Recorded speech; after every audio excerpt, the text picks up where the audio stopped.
Hang on, let me finish that one. Right, yeah, you're on now. Okay, you sure we're on? Yeah, positive. Okay, we're having a clown show. We've only come 10 minutes out of London and we're all over the place. Ridiculous. Okay, where did we get to? Let's have a quick like and share. Let's get the numbers up because I think I've lost half of you on the last one. So like and share, let's get you back in the room again and then we'll crack on. Have a quick like and share. Wendy's putting all the likes up there, look. You lot keep sharing it. Let's get some figures up now. What we got? 89, 69, something like 69, eh? One of my favourite. Okay. Stop touching, Wendy. You fool. Right. Mike Mackey, Veteran Support Group. Did you get that far? I'm going to do it again anyway. So Mike Mackey, he got in touch with us from the Veteran Support Group. They're making packages up for the homeless and they're distributing them all over the UK, all right? So basically, if you go to SOVOT, Sierra Oscar Victor Oscar Tango, Veterans Support UK on Facebook, you can see how to get involved there. Please go and have a look because it's well worth it. Okay, they're doing good stuff. Get involved. They're asking people to donate £1. I think that's what they're doing, is asking people to donate £1 and they're trying to get around 300 bags out to homeless veterans, okay? So please, please, please, go and have a butcher's at that and see if you can make a difference. Okay, today, very quickly then, we're going to talk about day 3, which was the 2nd of May, 1980. And it's Iranian the embassy siege. And I've got my notes on here tonight, which I shall read right now.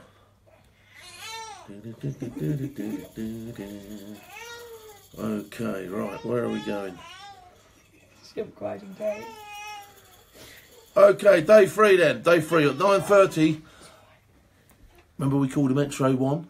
Their leader, the terrorist leader, at 9:30 in the morning, appeared making demands. He wanted to see the BBC and he wanted somebody who knew one of the hostages within the BBC to come along. They got the managing director of the BBC, a guy called Tony Crabb, and he came down to the embassy. Now, he was asked if he could get in touch and broadcast their demands, which he said he duly said that he would.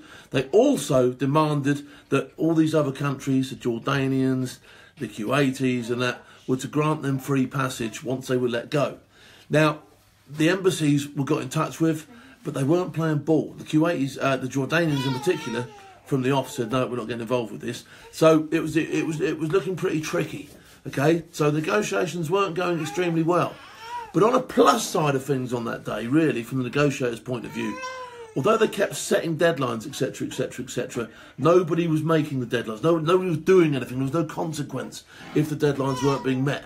So that really must have been giving them an indication that there was a little bit of slack in the system and that they would be able to push this thing forward. So where did they go from there? What were the regiment doing while this was going on? Well, the regiment was still planning, as I told you in the very beginning. The regiment would have been planning at every stage, every angle, every last piece of information that came out of there, they would have been getting hold of. And the police managed to locate the caretaker on the second day. I'm sure it was the second day, on day 3, sorry, on the 2nd of May, day 3. They managed to locate the caretaker. So they got in touch with the caretaker, and he informed them that the front door was reinforced, and that the windows on the ground floor had all been bulletproofed and strengthened. So that gave that was a key piece of information that he gave away there, because basically some of the plans had included those windows and that door in particular, and now they had to go away and rethink and plan around and work out their options. And so when you look at an operation like that, it's important that you understand that when you're dealing with an operation like a hostage scenario, the thing is moving all the time, and it's a live operation, and things change, and every last piece of intel that comes to you, you have to make another plan, or you have to change, or you might debrief somebody, or a hostage might be released, and as soon as you get that information, you have to feed it in and plan around it. And this information was key, and like I say, it came from the caretaker, and they did a tremendous job finding people like that. And like I say, these people, the people in the backgrounds on some of these ops, they know exactly where to go, what to look, who they want, and who they want to speak to. And like I say, this guy was dragged out and debriefed, and they found out that some of the options they might have been looking at wouldn't have been as simple as they thought. Or if they had have tried beating that window, imagine trying to beat a window out and it doesn't go, you're like, oh my god, do you know what I mean, on a day of racing, and inside they're slotting people. So like I say, time spent in recce is seldom wasted. Day 4 then. The boss took umbrage to the fact that the BBC, he said, didn't broadcast what he wanted properly. So he asked for the BBC guy to come back again, which he declined. He said no, he didn't want to.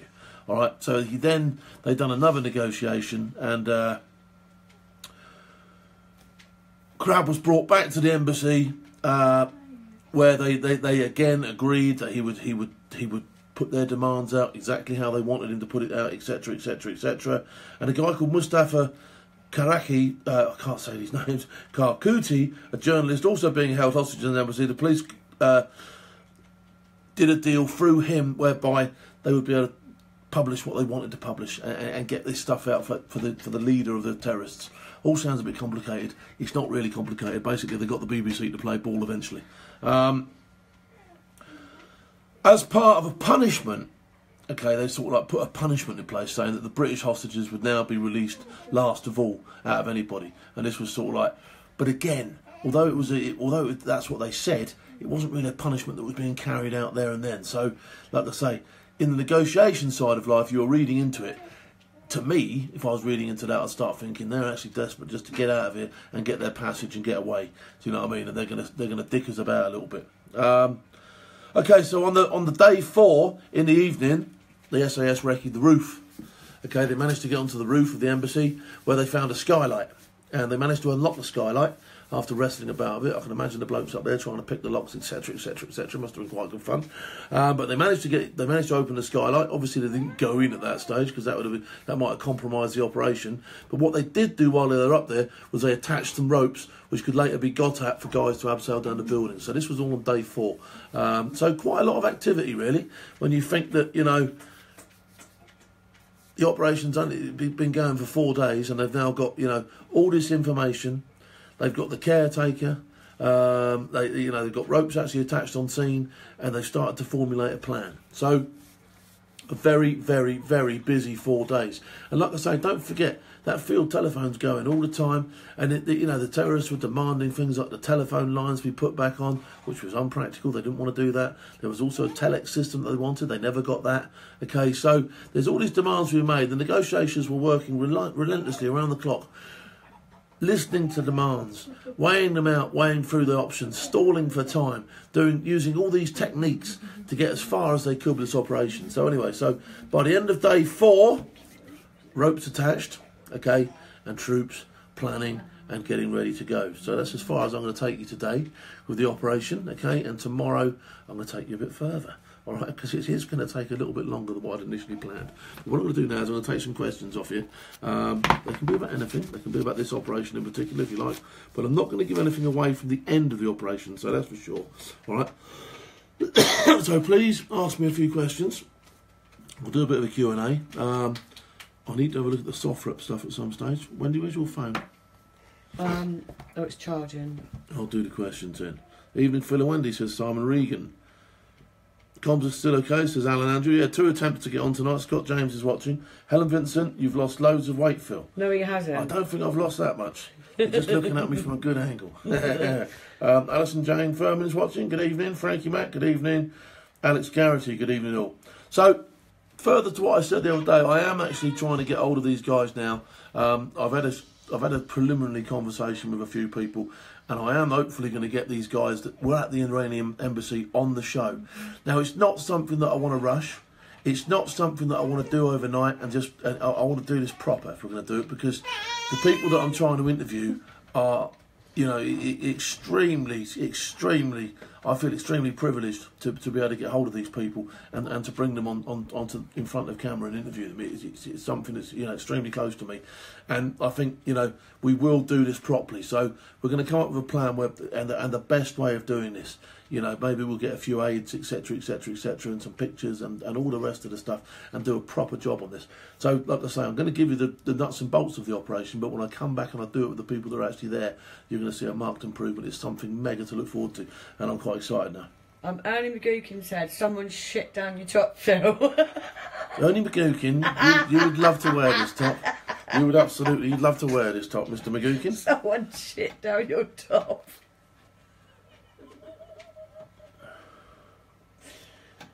Paul Craddock, was there ever a trail of intel to the top of the group who financed and backed the siege, and was there ever any action taken on it?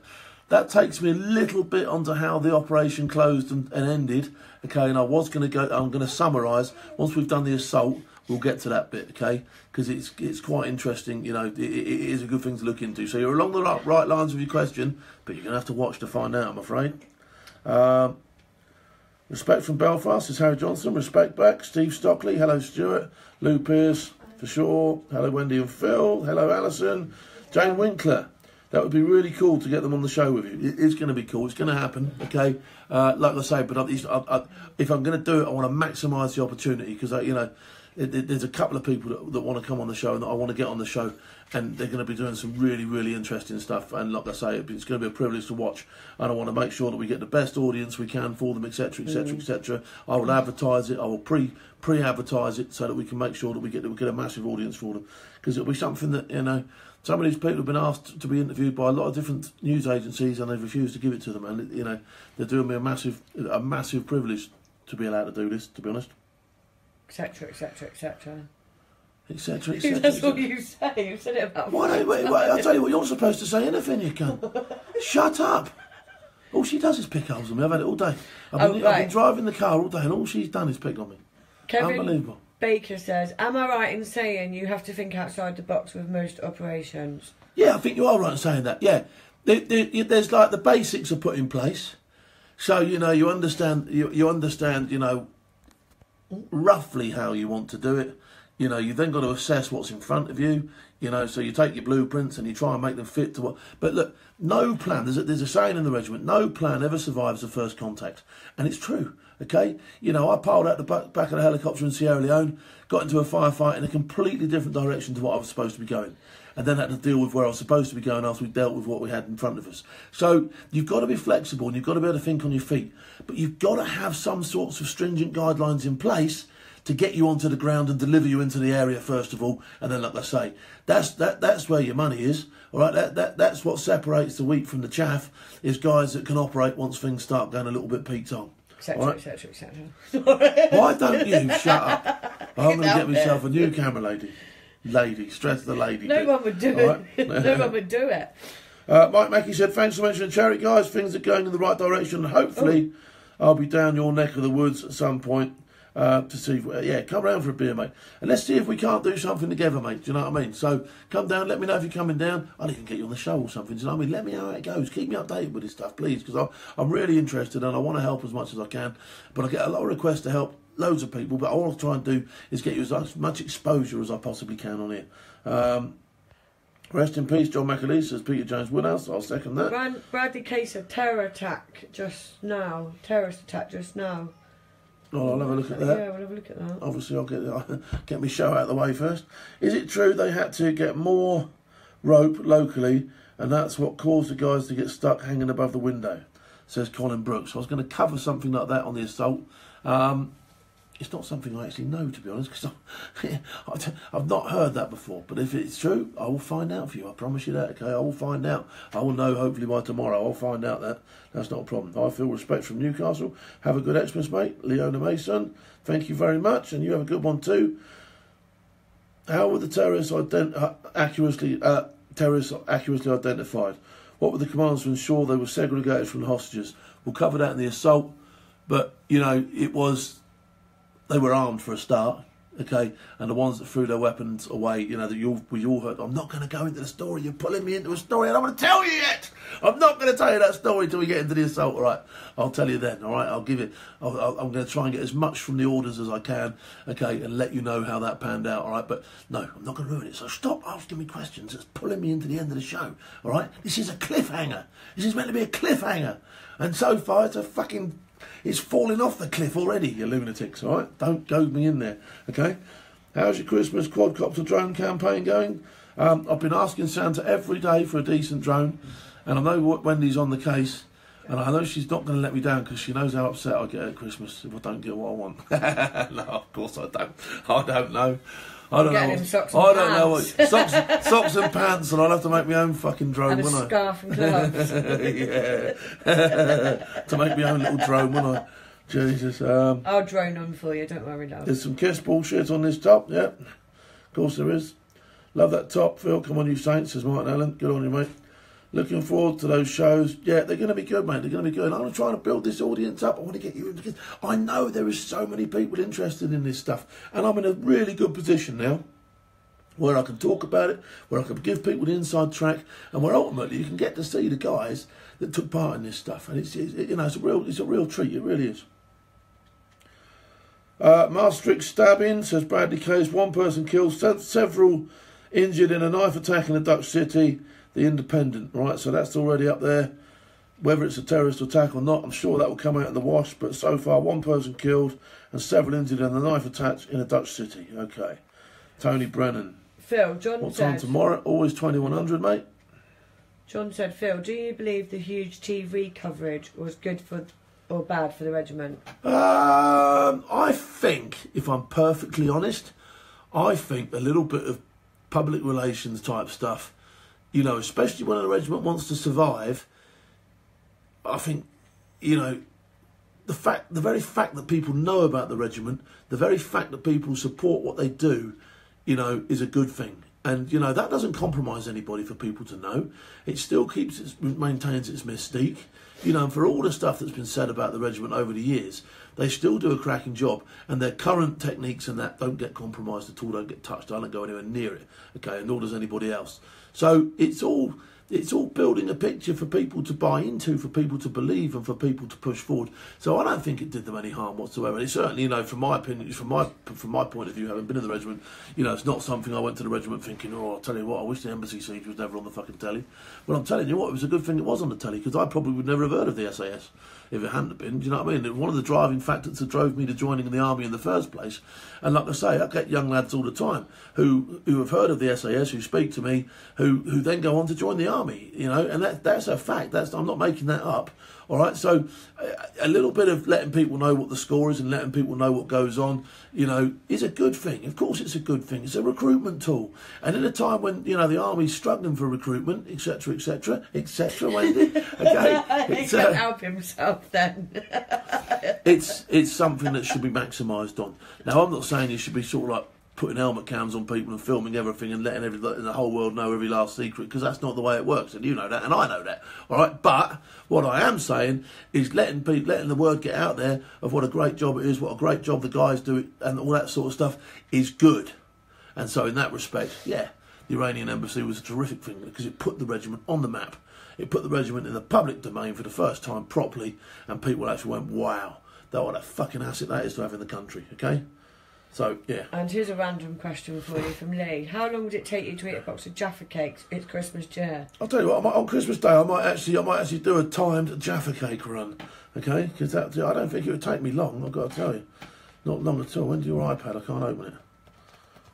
Wendy, your iPad's playing up.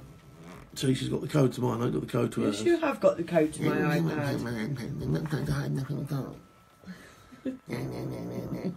She's such a moaner. Big respect for you. Wendy, you need a coffee. I haven't got me on away from home. I'm not home tonight, am I? Or else I would be having my 50 cal belt-fed bop coffee, because that drives me nuts. Right, were any of the regiment members injured during the operation? Well, it was. I'm not. You're pulling me into it again, aren't you? You're asking me questions about the end of the operation before it's even started. All right, I'm giving you the build-up. Shut up. Can't help it. You're going to get some etc. yourself, right? Terrorists attacked us now. Even though Stockholm Syndrome is a survival strategy, what action is taken when dealing with it? Well, from the assaulter's point of view, you know, there is no Stockholm Syndrome. You know, I'm dealing with X-rays and I'm dealing with Yankees, and that's it, bust. I don't give a shit if he's your best mate, and I couldn't give a fuck if you formed a relationship with him. You know, you carry a gun, you point it in my direction, you're going down. And that's as simple as it is. That makes it really simple, and that's clear to everybody. As far as people within the building in the first place, you know, the hostages and the terrorists, if there's some sort of bond there, hopefully it won't have got to the stage where they're actually actively trying to pull together and work together. But if it does, again, you know, it's something that the assaulters have to be aware of. Okay, but it's not, like I say, it's clear. You've got a gun, all right? If you're not a threat, you won't have a gun, all right? And like I say, if you do make it outside, even you'll get searched eventually, and you will get found out. So that's not so much of a problem. If there is some sort of a relationship between hostages and terrorists, well, that'll soon get broken up once they're out of there anyway. Wendy, he can have his drone if he takes on Ollie Ollerton. Turkey tax challenge breakpoint. Okay, Lave, yeah, we'll have a look at that, yeah. I'll have a look at that Christmas Day. Jason Phil said, I think Maggie did it on purpose to put the news to show the UK and regiment might mean business. Yeah, I think... And there was a force to be... There was definitely, you know, we touched upon the thing yesterday, somebody's brought it up early again, before I was meant to bring it up, that, you know, the smoke screen, for instance, she said, no, we're not having a smoke screen. I want people to see this. I want people to know what's going on. Do you know what I mean? So there was a little bit of that. I mean, obviously they weren't sending camera crews into the building, but you know, she didn't mind people filming the front of it to go, right, this is happening, and this is what you're going to get if you take hostages in my country. Do you know what I mean? And I think, you know, in those respects, that's pretty commendable, to be honest. Phil, was Chris Ryan at the embassy? No, it was a bit before his time, 1980. I'm sure it was, yeah, well before his time. Watching from Belfast, John Larkin gets some good support across the water tonight,